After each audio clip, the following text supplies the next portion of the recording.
So introjection is a very broad category. It's the act of placing new thoughts into the mind based on our commitment to uplift the mind. Substitution is one of the practices. It's an excellent practice, but it's simply one of the practices, which includes mantra, meditation, affirmations, prayer, invocation. It includes all of this. So substitution is possibly the most important of these, but certainly the others can be used as well.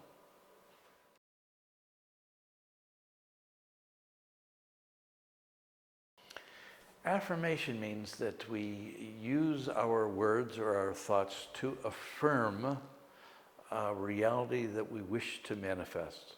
So for example, if I'm in the process of manifesting wealth, I will affirm that I'm wealthy, that I'm doing all that I can to attain the wealth that I'm looking for. So we have a statement of a reality that we wish to manifest.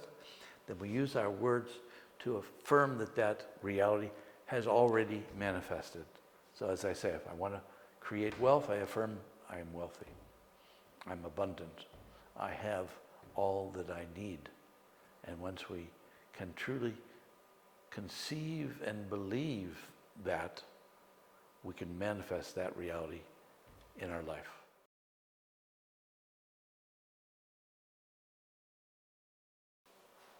So each mind is both alike and not alike. Each mind is part of universal consciousness, and yet at the same time, each mind is unique. So from the broad picture, universal consciousness contracts to become an individual mind. And here I'm not talking about the brain, I'm talking about the individual consciousness. The Shiva Sutras say Atma Chittam, Chittam Atman, that the nature of the individual self is the mind when we're engaged in particular thoughts. And how this particular mind, how each of us has our own unique mind, manifests in different ways for each of us. We have certain things that we like, certain things that we don't like. This one chooses to become a farmer, and this one chooses to become a doctor. So we're both unique and the same. That ultimately the mind is a contracted form of universal consciousness. So in second education, we deal with the small self, which deals primarily with the individual mind. I'll call that the small mind, the individual mind. But at the same time, it works with the universal consciousness, which is the capital M mind. So it's important that each of us understand our own unique mind and honor that. Bhagavad Gita says that we should do our own dharma, not try to do someone else's dharma, but that each of us should discover our own dharma. It's not based on our caste or our creed or our upbringing. It's based on our natural predilection, our natural likes, our natural dislikes. And this is an important part of second education, is discovering who am I at an individual level? What are my personal interests? What are my gifts? What is my profession? What is my contribution to the world? So this is the small m mind. This is the taking care of the small s self.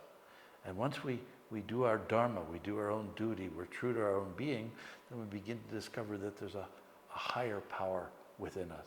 There's in fact a universal mind that we're all connected with, and we can learn through meditation to connect with that divine mind, which is no different from the supreme consciousness. So in second education, we deal with the small self, the small mind, as well as the universal consciousness, the capital S self.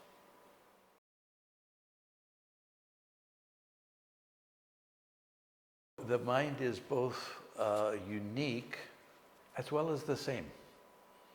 So that we think about the mind, that each of us has our own mind.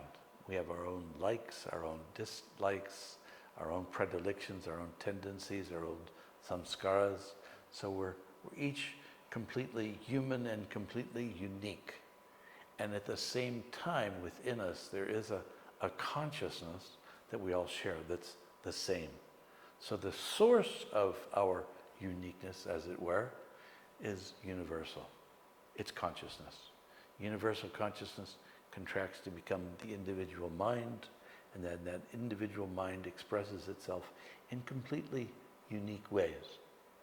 But the process is the same. The process of consciousness revealing itself, expressing itself in the universe is the same. And this is what we discover in second education, is the process, how the mind works. How can we recognize the play of the mind, and how can we use the individual mind to merge with the universal consciousness.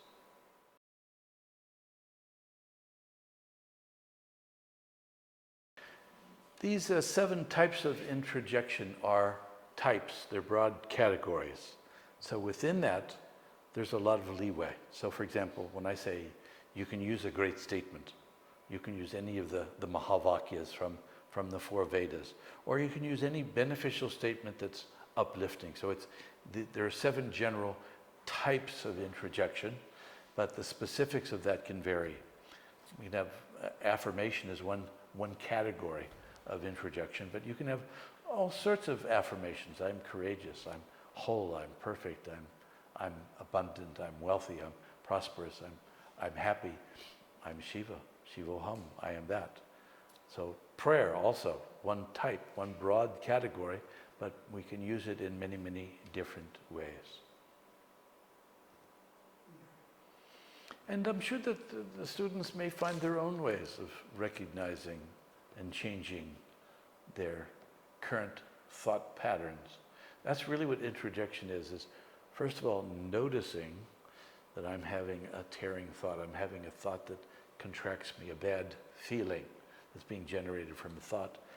First I notice it, then I choose to change that thought to something uplifting. And so these are the 7 categories of ways that I know of that Swami Shakarananda writes about, that we can change our thoughts for a purpose of uplifting our consciousness, but they're not limited by these. You can create your own way of changing your thoughts, changing your destiny.